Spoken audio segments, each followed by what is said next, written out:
তেজগাঁও কলেজে ছাত্রদলের দুই গ্রুপের সংঘর্ষে আহত শিক্ষার্থী সাকিবের মৃত্যুর পরে রাজধানীর ফার্মগেট এলাকায় সড়ক অবরোধ করে বিক্ষোভ প্রদর্শন করেছে কলেজটির সাধারণ শিক্ষার্থীরা।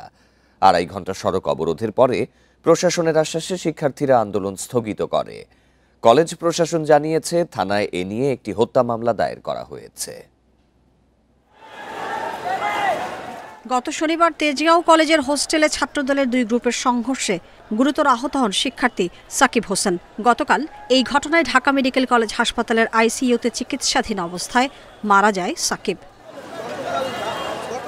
সকালে হত্যার বিচার চেয়ে রাজধানীর ফার্মগেট মোড় অবরুদ্ধ করে বিক্ষোভে নামেন সাধারণ শিক্ষার্থীরা। তারা প্রায় 3 ঘন্টা সড়ক অবরোধ করে রাখায় পুরো এলাকায় সৃষ্টি হয় তীব্র যানজট।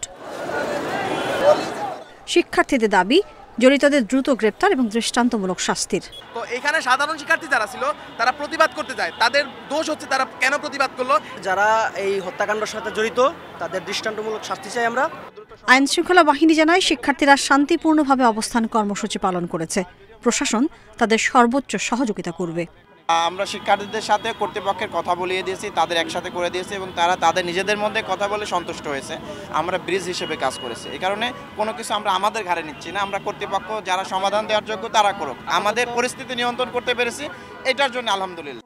পরে তেজগাঁও কলেজ প্রশাসন, ছাত্র প্রতিনিধি এবং পুলিশের বৈঠকে দোষীদের শাস্তির আশ্বাস দেয় প্রশাসন। আপাতত আমরা হোস্টেল আর চালু করব না। দ্বিতীয়, আমরা পুলিশের সহযোগিতা চেয়েছি, আমরা আর্মির সহযোগিতা চেয়েছি এবং আমরা ওখানে একটা আনসার ক্যাম্প বসানোর জন্য আবেদন করে অলরেডি করা হয়ে গেছে আমাদের। আর মামলা আমরা করেছি, হত্যা মামলাই হয়েছে। অবশ্যই পাশে থাকবো, সর্বোচ্চ সহযোগিতা করব এবং যারা পুলিশ যা যা চায় আমরা সেটা করব।